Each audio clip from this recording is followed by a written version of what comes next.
105 ਵੰਗੇ। ਇਹ ਪਿੰਡ ਦਾ ਨਾਂ ਆ ਜਿੱਥੇ ਸਰਦਾਰ ਭਗਤ ਸਿੰਘ ਪੈਦਾ ਹੋਇਆ ਤੇ ਇਸ ਘਰ ਦੇ ਵਿੱਚ, ਇਸ ਪਿੰਡ ਦੇ ਵਿੱਚ ਉਹਨੇ ਆਪਣੀ ਉਹ ਪ੍ਰਵਾਨ ਚੜਿਆ, ਜਵਾਨੀ ਵੇਖੀ ਤੇ ਉਸ ਤੋਂ ਬਾਅਦ ਉਹਨੇ ਆਪਣੀ ਕੌਮ ਨੂੰ ਵੇਖਿਆ ਕਿ ਅੰਗਰੇਜ਼ ਉਹਨੂੰ, ਉਸ ਕੌਮ ਤੇ ਗਾਲਬ ਆਇਆ ਹੋਇਆ ਤੇ ਉਹਨੇ ਆਪਣੀ ਕੌਮ ਨੂੰ ਆਜ਼ਾਦੀ ਦਿਵਾਉਣ ਵਾਸਤੇ ਜਦੋਜਹਿਦ ਸ਼ੁਰੂ ਕਰ ਦਿੱਤੀ।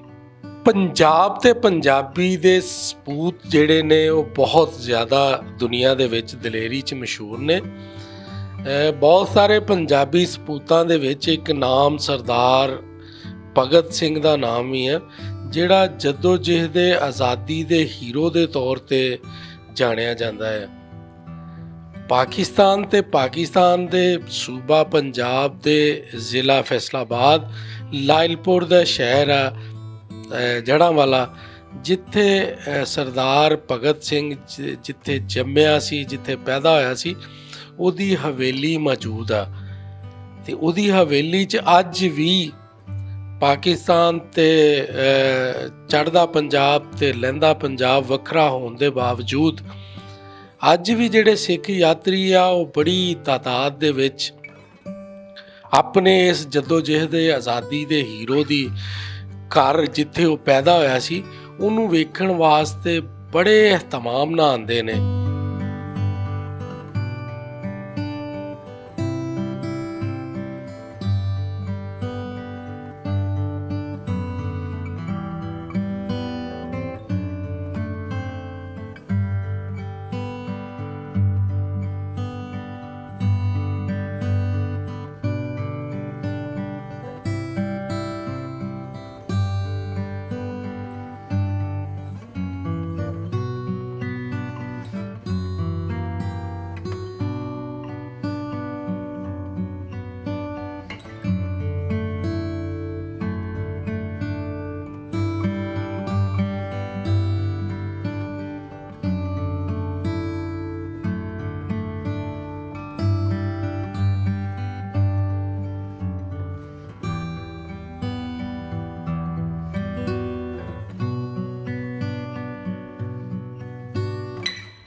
ਪੂਰੀ ਦੁਨੀਆ 'ਚੋਂ ਸਿੱਖ ਜਿਹੜੇ ਨੇ ਉਹ ਸਰਦਾਰ ਭਗਤ ਸਿੰਘ ਦੀ ਹਵੇਲੀ ਦੀ ਸੈਰ ਕਰਨ ਵਾਸਤੇ, ਇਹਨੂੰ ਵੇਖਣ ਵਾਸਤੇ,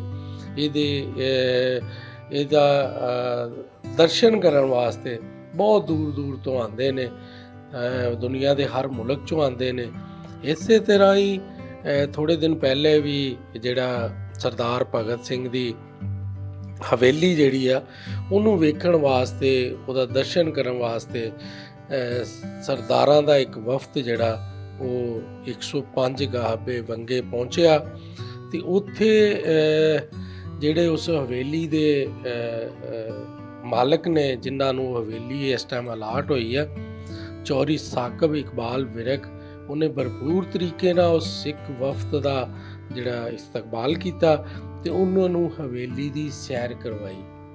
ਹਵੇਲੀ ਦੀ ਵੇਖਦਿਆਂ ਆ ਉੱਥੇ ਜਿਹੜੀ ਲਾਇਬ੍ਰੇਰੀ ਬਣਾਈ ਸੀ ਤੇ ਫੋਟੋ ਗੈਲਰੀ ਬਣਾਈ ਆ ਸਾਕਬ ਇਕਬਾਲ ਵਿਰਕ ਨੇ, ਉਹਦਾ ਵੀ ਉਹਨਾਂ ਨੇ, ਸਿੱਖਾਂ ਨੇ ਬਹੁਤ ਤਾਰੀਫ ਕੀਤੀ।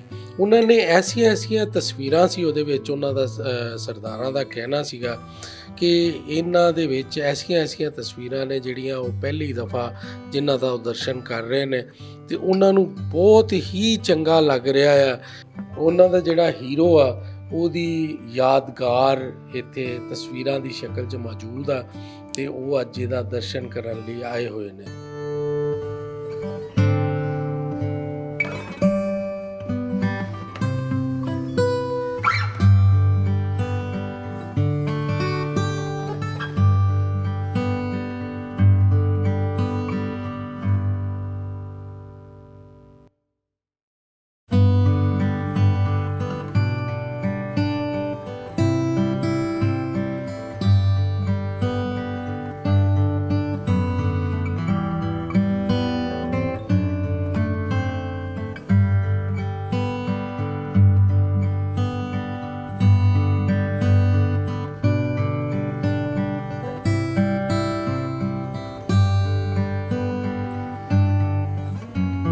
ਇਸ ਸਰਦਾਰ ਵਫਦ ਨੇ ਬਹੁਤ ਅੱਛੇ ਤਰੀਕੇ ਦੇ ਨਾਲ ਪੂਰੀ ਹਵੇਲੀ ਦਾ ਵਿਜ਼ਿਟ ਕੀਤਾ। ਵਿਜ਼ਿਟ ਕਰਨ ਤੋਂ ਲੈ ਕੇ ਉਹ ਜਿਹੜੀ ਵੀ ਚੀਜ਼ ਨੂੰ ਦੇਖਦੇ ਸੀ, ਖਾਓ ਤਸਵੀਰੀ ਗੈਲਰੀ ਸੀ ਜਾਂ ਕਿ ਸਰਦਾਰ ਭਗਤ ਸਿੰਘ ਦੀ ਵਾਲਦਾ ਦਾ ਚਰਖਾ ਸੀ, ਜਿਹੜਾ ਚਰਖਾ ਉਹ ਕੱਤਦੀ ਹੁੰਦੀ ਸੀ, ਖਾਓ ਉਹ ਚਰਖਾ ਸੀਗਾ। ਅਤੇ ਉਹ ਸਰਦਾਰਾਂ ਨੇ ਉਹਨੂੰ ਬਹੁਤ ਸਰਾਹਿਆ ਕਿ ਸਾਡਾ ਇਹ ਜਿਹੜਾ ਵਿਰਸਾ ਆ, ਸਾਡੇ ਜਿਹੜੀ ਹੀਰੋ ਦੀ ਵਾਲਦਾ ਦੇ ਹੱਥ ਦਾ ਚਰਖਾ ਜਿਹੜਾ ਆ ਉਹ ਅੱਜ ਵੀ ਸਰਦਾਰ ਚੌਧਰੀ ਸਾਕਬ ਇਕਬਾਲ ਵਿਰਕ ਨੇ ਸੰਭਾਲ ਕੇ ਰੱਖਿਆ ਹੋਇਆ ਹੈ। ਉਹ ਬਹੁਤ ਖੁਸ਼ ਨਜ਼ਰ ਆ ਰਹੇ ਸੀ ਉਸ ਟਾਈਮ 'ਤੇ। ਇਸ ਸਿੱਖ ਵਫਦ ਦੇ ਵਿੱਚ ਸਰਦਾਰ ਭੁਪਿੰਦਰ ਸਿੰਘ ਢੇਸੀ, ਹਰਚੰਦ ਸਿੰਘ ਢੇਸੀ, ਗੁਰਨਿੰਦਰ ਸਿੰਘ ਗਿੱਲ ਔਰ ਸਰਦਾਰ ਗੁਰਪ੍ਰੀਤ ਸਿੰਘ ਗਿੱਲ ਸ਼ਾਮਲ ਸੀਗੇ ਅਤੇ ਉਹਨਾਂ ਨੇ ਇਸ ਹਵੇਲੀ ਦਾ ਵਿਜ਼ਿਟ ਕੀਤਾ।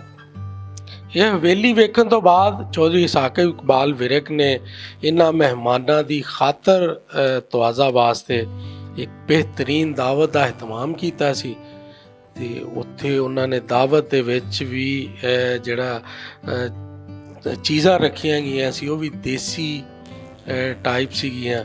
ਅਤੇ ਉਹਨਾਂ ਨੂੰ ਉਹ ਜਿਹੜੇ ਸਰਦਾਰ ਵਫਦ ਸੀਗਾ ਉਹ ਵੀ ਉਸ ਵਫਦ ਨੇ ਉਸ ਦਾਵਤ ਨੂੰ ਵੀ ਬਹੁਤ ਸਰਾਹਿਆ। ਅਤੇ ਉਸ ਤੋਂ ਬਾਅਦ ਉਹ ਵਾਪਸ ਜਾਣ ਲੱਗਿਆ ਹੋਇਆ ਉਹਨਾਂ ਦੇ ਜਿਹੜੇ ਤਸਰਾਤ ਸੀਗੇ, ਉਹਨਾਂ ਦਾ ਜਿਹੜੇ ਜਜ਼ਬਾਤ ਸੀਗੇ ਉਹ ਦੇਖਣ ਵਾਲੇ ਸੀਗੇ।